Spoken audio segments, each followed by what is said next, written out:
Welcome to Chessy Zone, where we uncover the hidden beauty of the world, one breathtaking view at a time. Today we take you to a coastal treasure tucked away in the northeastern edge of New York City, City Island, a small town by the sea where time seems to slow down and history floats gently on the breeze. City Island is part of the Bronx, but you wouldn't think it. As you fly above its marinas, charming homes, and narrow streets, it feels more like a New England fishing village than part of the city that never sleeps. This tiny island, just 1.5 miles long, is rich with maritime history. In the 1800s and early 1900s, it was home to world-renowned shipbuilders. Many America's Cup race yachts were built right here, on these very shores.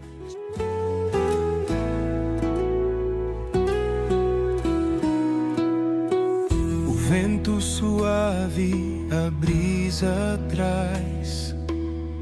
No campo o sol começa a brilhar. As árvores dançam.